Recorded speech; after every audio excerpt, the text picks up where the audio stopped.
On today's show, the Dallas Mavericks get the win against the Sixers, build up a lead, almost lose it again. Luka Doncic and Kyrie Irving, are they the best duo to ever play for the Dallas Mavericks? It's looking like it. We'll talk about why on today's Locked On Mavs. I'm Luka Doncic, and this is Locked On Mavericks. Mavericks, NBA champions. Bang!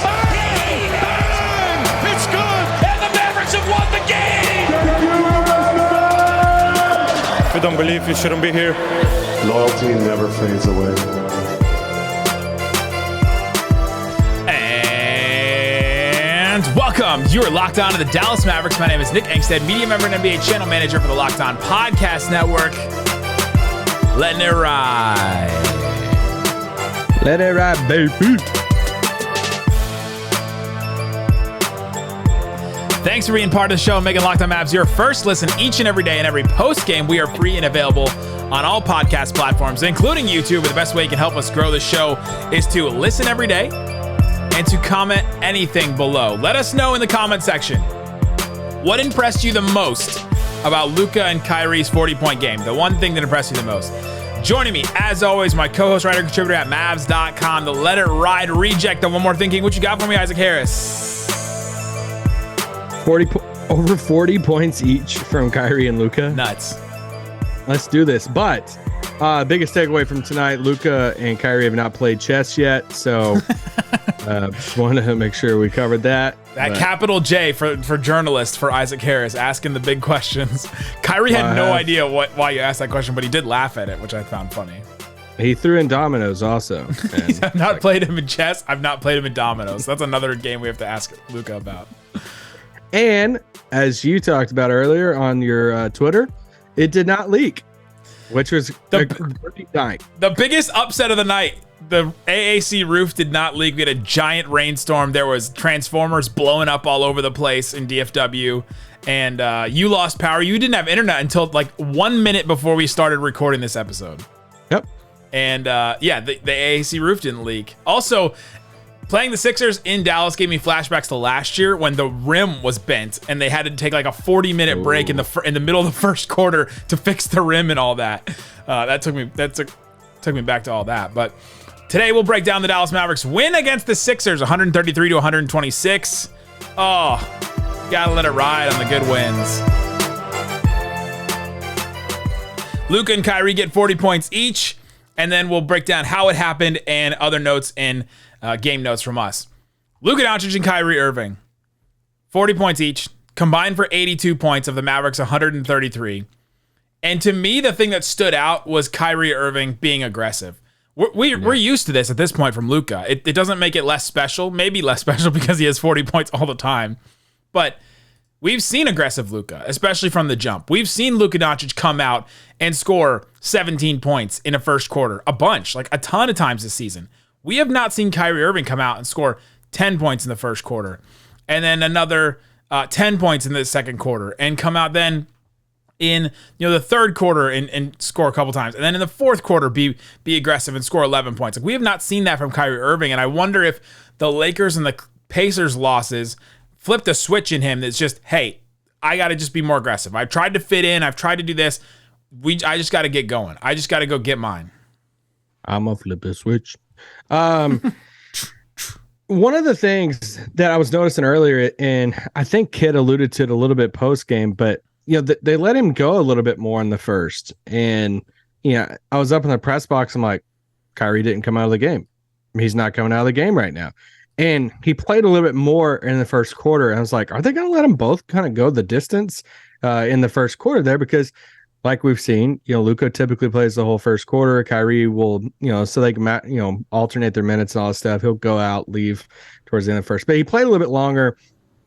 So I was like, man, I wonder if they're just going to try to play them a little bit more tonight. But so I think they changed up the rotation just a tad, but it was also how efficient they were too. Yeah. Like, I mean, it was insane. I mean, even looking at their outside shooting tonight, I mean, Kyrie was 6 of 8 from the 3-point line, and Luka was 7 of 13. I mean, you look at it from the field, they both shot 22, shots tonight. Kyrie hit 15, Luka hit 13. That's 68% and 60%, or 59%. So, I mean, this is just unreal, efficiency. So, Yeah, I mean, this is when you have a duo like this, and we've talked about them heading into the playoffs, and you have, two guys that can play at this level. We've always wanted a guy that can play at this level with Luka Doncic, and now he has one of those guys. Like, Brunson is having an incredible season. They should have never let him go. He should be on this team right now. There you go. But his ceiling is not what Kyrie Irving's ceiling is. No. KP's ceiling is not what Kyrie Irving's ceiling, is. Davis Bertans' ceiling is not the same as pew pew pew pew pew pew. But no, I mean, tonight's the night you look at it and say, "Holy crap!" Like, we have one of the best duos in the whole league. Kyrie and Luka, 40 points each. The first Dallas Mavericks duo to score 40 points each in the same game, which is kind of wild. Think about going all the way back to 1980. You've never had two teammates score 40 points in the same game. That's kind of who would it be? Dirk and Jet. Dirk and Jet, Mark maybe. Roddy B had one in Dirk's time. OJ Mayo had a 40 spot in Dirk's time. Michael Finley did. Bet y'all didn't think you'd hear OJ Mayo in today's pod. Yeah, those are the guys that had 40 points in a game like around Dirk. Wait, that's it? That's the only one in Dirk's timeline is. Well, yeah, Jamal Mashburn did it in 95. You had Michael Finley in 2002. Roddy B in 2010, OJ Mayo in 2012, and then Luka in 2019. I guess you got that one with Dirk. But yeah, those are the only ones to score with Dirk. But yeah, the only two to score 40 points each. And Kyrie now becomes just the 14th Maverick of all time to score 40 points in a game, joining those guys that I mentioned before, Tim Hardaway Jr., going back to Jay Vincent, Mark Aguirre, Rolando Blackman, Derek Harper had one at this juncture, and others. So. A historic game for those two guys. And yeah, like I thought that they allowed Kyrie to play a little bit more. He played 42 minutes in this game. And I just thought that he just let loose. Like he let loose a little bit more, and he really wanted this one. He said it after the game. He like disguised it as, I wanted this one because of the two losses against the Lakers and the Pacers. I kind of wonder if he wanted it because it was against Harden. There's something there between those two guys, right? Kyrie was really aggressive. You know their time in Brooklyn didn't go well, and that Harden wanted to leave because of Kyrie and all that. So there's a little bit of FU in that for Kyrie, and but the Mavericks come out on top with it. And man, efficiency was a good word that you said, because this team overall, led by these two guys, 55% from the floor, 52% from three. They didn't hit a lot of free throws, which is kind of strange, but man, they were just hitting shots, and it's because they were creating wide open shots. And with Kyrie, if he's this good, they're going to win games. If he was this good, or at least even half of this good against the Pacers or against the Lakers, they would have won those games, right? He had down games against those two teams. So this is how they win, right? Do the Adam Sandler from Uncut Gems. This is how I win. This is how the Dallas Mavericks win. And it has to be with Kyrie stepping up his game like this. Yeah, and I think he'll find his groove with that other unit there at the beginning of the fourth, and maybe they even switch some things up, because that's when it got really scary. And somebody asked him post game tonight, like, "Hey, what was going through your mind?" I think it was McMahon. When that fourth quarter run happened, and he was like, "Oh no, not again." And it was such a weird stretch there. It was and ones, bad fouls, bad turnovers. And, Kyrie wasn't playing well during that stretch. And, it took Luka coming back in the game, and then they both started hitting some shots, and, they pulled this thing out. But I got a little scared there for a little bit. Oh, absolutely. And you should have, because the Mavericks have given up leads this weekend. They gave up a lead like this. Coming up, let's talk about how the Mavericks pulled this game out. We'll go through our game breakdown and explain that coming up. But before we do, let me tell you about the Nissan Electric Player of the Week. Man, five to pick one. Nissan's Most Electric Player of the Week is brought to you by the all-new, all-electric 2023 Nissan Aria. I got one. Go for it.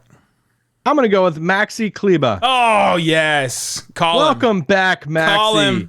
Call him. Good first game against Indiana, even though they lost the game, but came off the bench tonight, gave him a good 20 minutes, and hit a couple threes.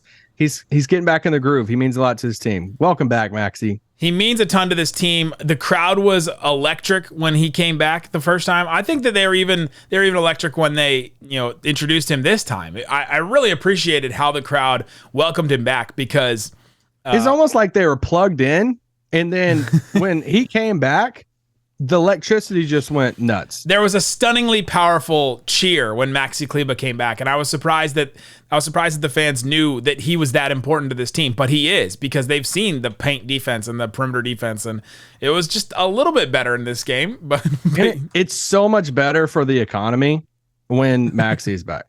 The 2023 Nissan Ariya packs pin you to your seat power and premium intelligence all in one EV, just like Maxi Kleber, the all-new, all-electric 2023 Nissan Ariya. Shop now at nissanusa.com.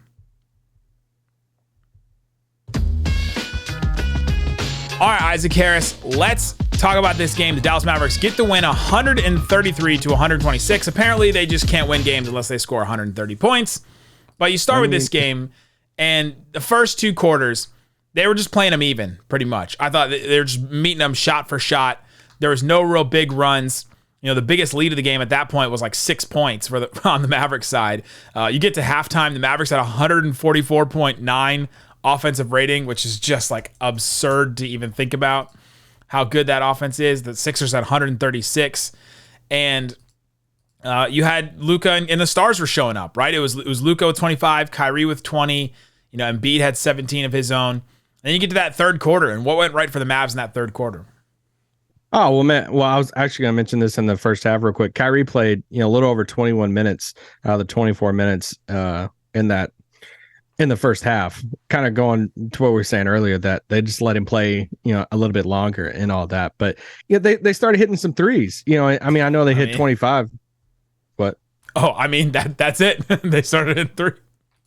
No, I'm saying in the third quarter, Reggie, hit all 3 of his threes in the third quarter. Luka, obviously plays a ton in that third quarter because that's his rotation. He plays the whole third, and he was 50% from 3 in that third. Maxi, that's when he could hit a couple of his threes. That was their biggest thing. I mean, it felt like they were invincible in that third quarter because they end up outscoring them by like 14, 15 points there in that third quarter, but.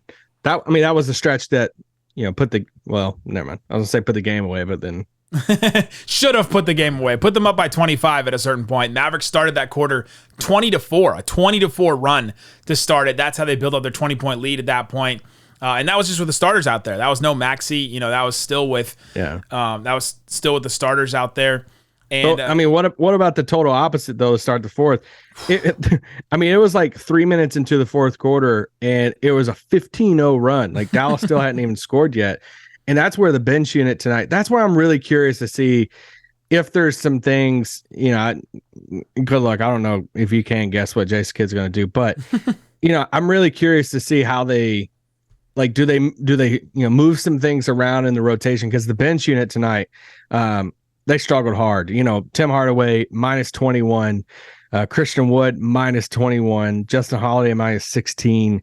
Is that bench unit there? With Kyrie, that 15-0 run really hurt both of their plus minuses in that. But I know they're out there. Yeah. So I wonder if they shift some things around, shift some combinations and stuff to see if there's some better combinations with that. This is going to be the playoff rotation you probably see though, right? I mean. It was a 9-man rotation tonight. Tim, Maxi, Christian Wood, Justin Holiday off the bench. Like, it was kind of a good little preview of, both Kyrie, Luka playing big time minutes, playing a lot. This is the closest thing to a preview of what a playoff series I think will look like for Dallas that we've seen in a while. Yeah, I thought that. Yeah, we got 32 minutes of Josh Green back, which is super great. we wanted that, and we're questioning that. Tim Hardaway Jr. 20 points or 20 minutes off the bench. One thing with Tim Hardaway though, and you say that this is a playoff rotation, and we like the minute distribution for this team right here. Maxi's still on a minutes restriction, so we know that he's gonna be playing some more. And Tim Hardaway Jr. in the fourth quarter, 7 minutes, 50 seconds left. He leaves he exits the game, and then he goes to the locker room, and he never came back into the game. So I don't know. We never got an update. We never got an update on it. There was nothing about it. So maybe he just didn't come back in. because he seemed upset too. Like we noticed it up there, and it's like he kind of just untucked his jersey, went straight to the locker room. So, but a couple of like trainers and stuff followed him. It didn't look like a Christian Wood, Indiana. It didn't look like he was like just mad and went back. That I thought maybe it could have been an injury, but yeah, no, that's why I think it was something like that. I don't know, but we don't know. We don't know for sure. So I just found that interesting with Tim only playing 20 minutes. That's different than we've seen in the past against from Jason Kidd playing that. But who knows what Jason Kidd's gonna do? I'm not playing. I'm watching. Hey, can I ask you? Were you surprised a little bit of how they played Embiid? I mean, they basically just said Dwight. I mean, they were literally matching Embiid's minutes with Dwight and just saying, "All right, you can have 40 if you want." I mean, he didn't end up with 40, but I was a little shocked. I thought they would bring a little bit more doubles. I thought they would run a little bit more zone, and they didn't. They didn't necessarily double. They doubled when he like held the ball. When he didn't make a move right off the catch, right? Like if he held onto the ball and he was just, posting up there or whatever, wherever he was on the court. They did send the double. They did send help a lot. It wasn't like a full double, but they came over and like Josh Green would come over and dig real quick and try to slap the ball out of his hands. Luka would do the same.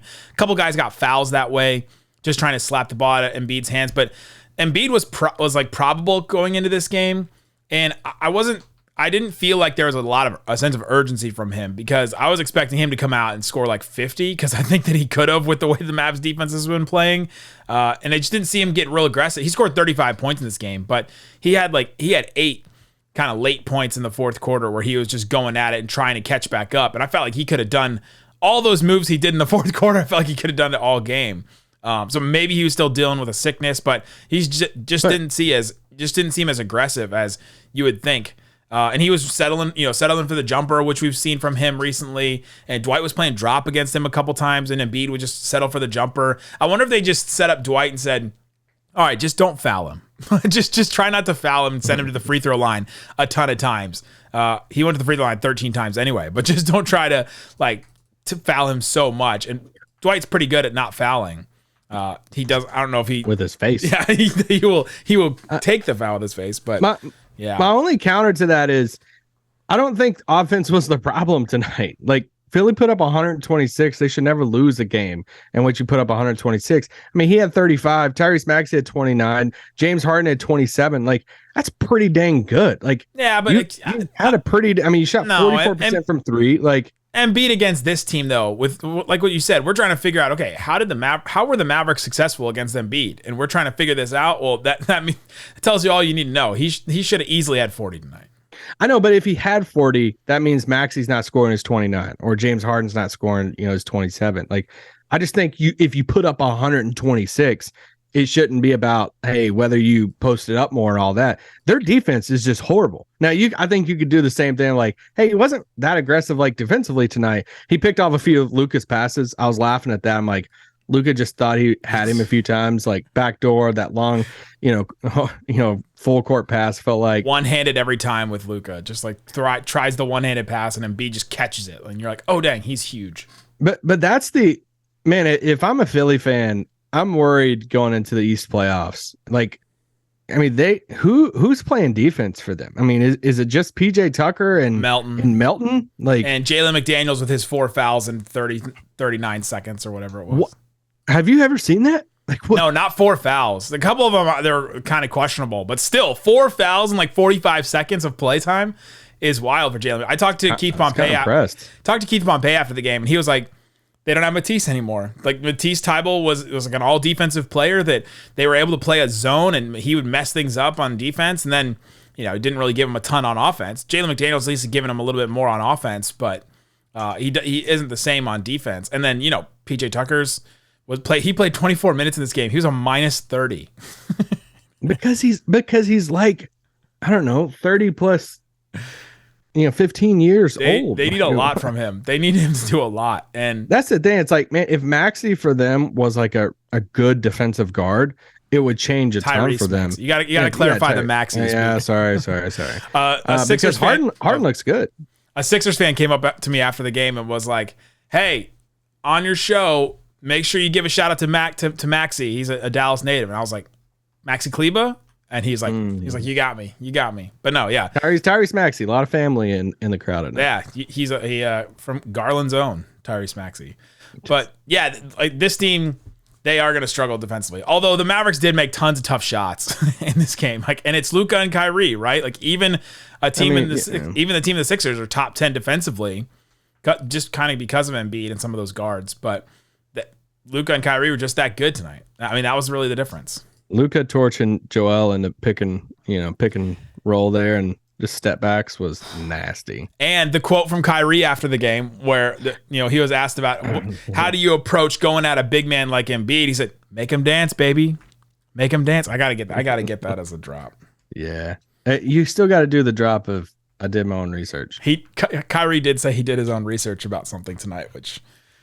Please do it. You got to pull. I gotta laugh at him. You got to pull that for any time we like drop like a big stat or something. You got to like pull that drop. That'd be great. Coming up, let's talk about what else we saw from this game. What do we see from Josh Green, his extended minutes? What do we see from Christian Wood, from Maxi Kleber? Let's talk about that coming up. But before we do, let me tell you about Built Bar. Built Bar is a protein bar that tastes like a candy bar. They're delicious. You can get them at Walmart and Sam's Club now. And they have a ton of flavors all the time. These flavors probably only available online. Lemon dipped cheesecake. Sounds great. No, that's not a flavor for you. Maple donut. Okay. That one. Now I'm talking. Cookie dough chunk puff. Sign me up. You're up for that one. The grasshopper cookie one is back. I liked that bar. You can blast that one to the sun. Banana cream. No. Caramel apple. Oh, yes. Give me a caramel apple. That one. Caramel. It's caramel. Caramel apple. Yeah. Caramel. Some people say caramel. I'm down. 140 calories, 17 grams of protein, 4 grams of sugar in a bar covered in 100% chocolate. They are all delicious. I love the puffs. The brownie batter puff is my favorite one. Go check it out. You can get it at Walmart, Sam's Club, or .com, or online at built.com. All right, Isaac Harris. Let's keep talking about the Dallas Mavericks win against the Sixers. We've run through most of my questions that I wrote down. Let me ask you this question. Yeah.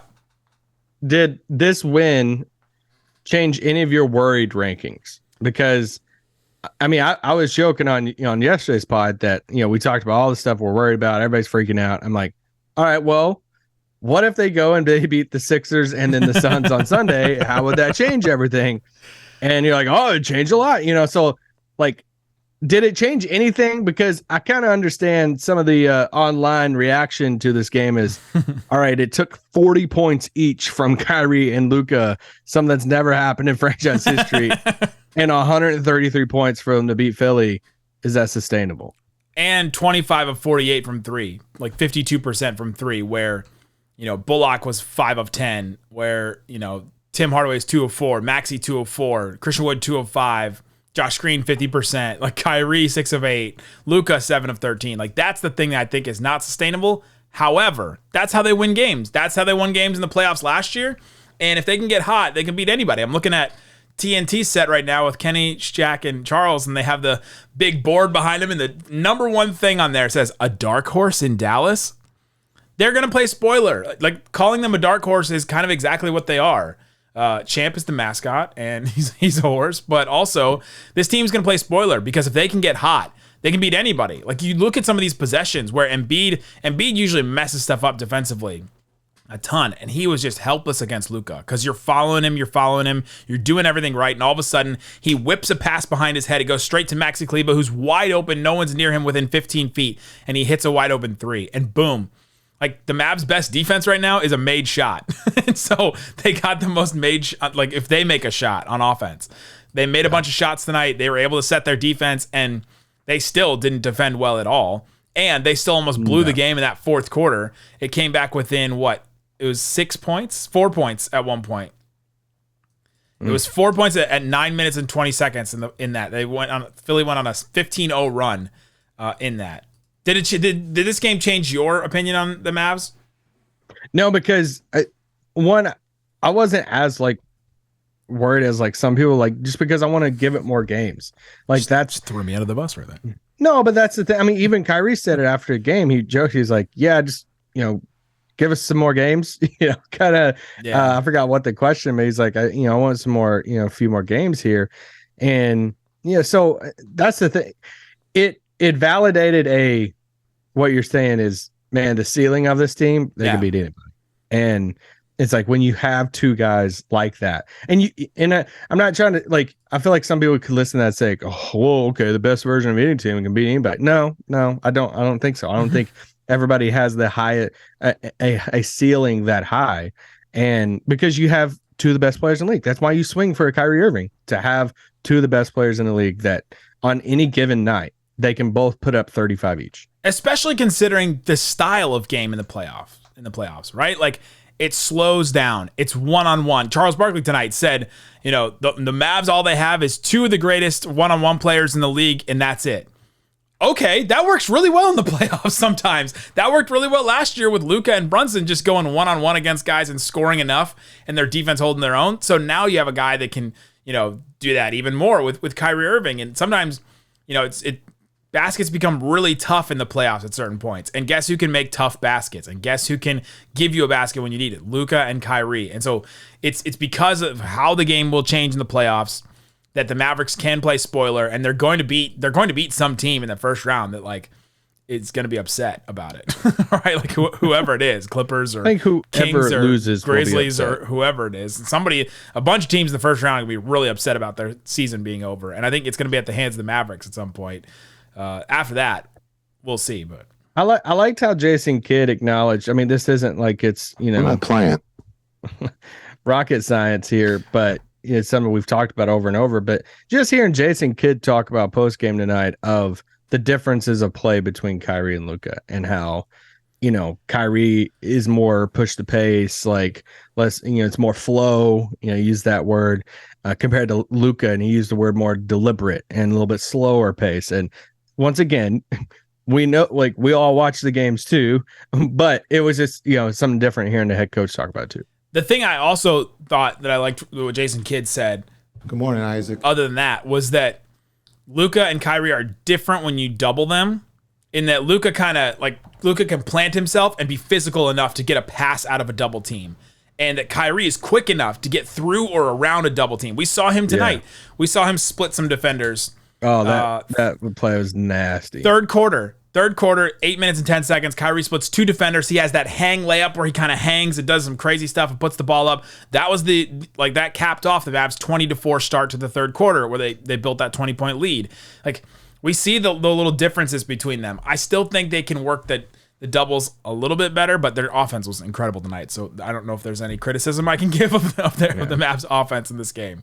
But yeah, I did find that interesting of how they can attack doubles and how it's different. And that's what Jason Kidd was talking about. Yeah, for sure. I mean, they got to rein in the turnovers. They had 12 turnovers tonight. They got to get that number down. That's like their season average. I know, but I don't know. Am I being too stingy of saying, can we get that down below 10? They averaged 12.3. So they were under their season average for turnovers. Whatever. Get the turnovers down. The bench unit tonight, outside of, you talked a little bit about Tim. Maxi's obviously going to replace Dwight at times and be that stretch five. Yeah. Christian Wood's going to have better games. He was minus 21 tonight. It was a bad game. Hit a couple threes. It's a couple games in a row now that he's had a couple bad stretches. He only played 14 minutes tonight. You see a little bit, this is a really big throwback to the beginning of the season. Before the season even started, we made bold predictions, and I'm going to lose this because of Maxi's injury. But one of my Super Bowl predictions was Maxi's going to play more total minutes than Christian Wood this year. And I just think that's what's something you're going to see happen. I mean, it happened tonight, and Maxi's coming back from injury. I think you're going to continue seeing that. I think you're going to see it come to playoff time too. And yeah. So, but either way, Christian Wood's I would be surprised if he ever stopped getting minutes at all. He's going to get minutes. It's going to be in that 15 to 20 minutes a game, but he's got to show defensively he can do it, and he hit a couple threes tonight. Austin Guerrilla on Twitter pointed out that Christian Wood will play the Davis Bertans role in the playoffs, where don't forget, Davis played 12 minutes a game in the playoffs. They had to play him because they were just running out of guys. And having Christian Wood in that spot, I think, is better than having Davis Bertans in that spot. Oh, yeah. For sure, because he can give you some different things. Davis still hurt, too. Yeah, Davis is still out. We'll see if when he comes back. But yeah, so we saw the playoff kind of rotation in this game. And yeah, let us know in the comment section below what was the most impressive thing about this 40-point game from Luka and Kyrie, that both of them got it. Guys, thanks so much for hanging out with us on Locked On Mavs. Appreciate everybody that came up to me during the game. There was probably 10 people that came up to me during the game that I gave stickers out to. I still give out stickers. Somebody came up and said, do you have any of those Locked On condoms? And that cracks me up every single time. We should get branded condoms. One last thing. Clip that. Bates, clip that. Remember, Sunday, 12 o'clock tip at Central Time. Yeah. The Suns are in town. So, back-to-back games. James Harden, Kevin Durant. See if Kyrie keeps it going. And I'm excited for that one. It should be a massive game. That one is going to be so interesting to see how serious they take it, because Luka hates the Suns. Kyrie Irving will want to play against KD. And yeah, we'll see what happens with that. So we'll have a post game for you at some point after the game. We appreciate you guys hanging out with us on Locked On Mavs. Peace out. Boom.